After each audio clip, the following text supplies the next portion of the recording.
ট্রাকে পাথর বহনে রাজস্ব বিভাগের নতুন নিয়মের কারণে শেরপুরের নাকুগাঁও স্থলবন্দর দিয়ে ভারতীয় পাথর আমদানি করতে পারছেন না ব্যবসায়ীরা। আমদানি বন্ধ থাকায় প্রায় স্থবির হয়ে পড়েছে স্থলবন্দর। এতে ব্যবসায়ীরা ক্ষতিগ্রস্ত হওয়ার পাশাপাশি বেকার হয়ে পড়েছেন হাজারো শ্রমিক। শাকিল মুরাদের তথ্য ও ছবিতে প্রতিবেদন। বাংলাদেশের শেরপুর জেলার নালিতাবাড়ির সাথে ভারতের মেঘালয় রাজ্যের তোরা শহরের এই স্থলবন্দর নাকুগাঁও। এই পথে মানুষের যাতায়াত কম, তবে এর প্রধান ব্যবহার পাথর ও কয়লা আমদানিতে। গত বছর নভেম্বর থেকে ট্রাকের বহন ক্ষমতা অনুযায়ী রাজস্ব নির্ধারণ করেছেন শেরপুরের রাজস্ব কর্মকর্তা। এতে বিপাকে পড়েছেন পাথর আমদানিকারকরা, কারণ একই ট্রাকের বহন ক্ষমতা বাংলাদেশের হিসাবে বেশি, ভারতে কম। এখন কম পাথর এনে বেশি পাথরের রাজস্ব দিতে হওয়ায় ভারত থেকে আমদানি বন্ধ রেখেছেন তারা। দীর্ঘদিন যাবৎ এই বন্দর দেন 10 টাকার গাড়িতে 21 টন, 6 চাকার গাড়িতে 12 টন মাল পাথর আমি নিয়ে আসছি, যেটা এখনো সিলেট বর্ডারে আসতেছে।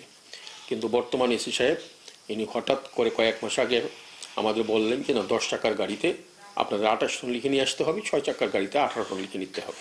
আগে ভারত ও ভুটান থেকে প্রতিদিন পাথর ভর্তি শতাধিক ট্রাক এলেও এখন শুধু ভুটান থেকে আসছে 10 থেকে 15 ট্রাক, তাও ভুটান থেকে আসে নিম্নমানের পাথর। এতে লোকসান দিতে হয় ব্যবসায়ীদের, আর কাজ কমে যাওয়ায় দিশেহারা শ্রমিকরা। দীর্ঘদিন এই ইন্ডিয়ান পাথরটা না নামার কারণে আমাদের শ্রমিকগুলা আপনার এখন বেকার হয়ে আছে। ইন্ডিয়া থেকে 40টা 50টা করে কয়লা এমনকি ইন্ডিয়ান পাথর ঢুকতো, এখন 1 বছর ধরে এই গাড়িগুলো আসে না, বন্ধ।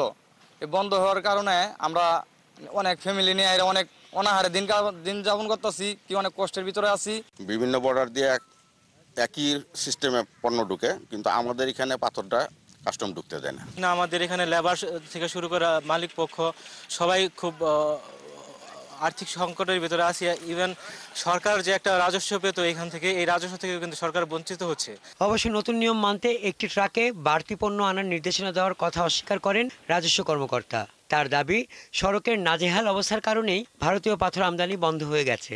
এখন ইম্পোর্টাররা ইন্ডিয়ান বোল্ডার কেন আনে না, এটা তো আমি বলতে পারবো না, এটা ওনাদের বিষয়।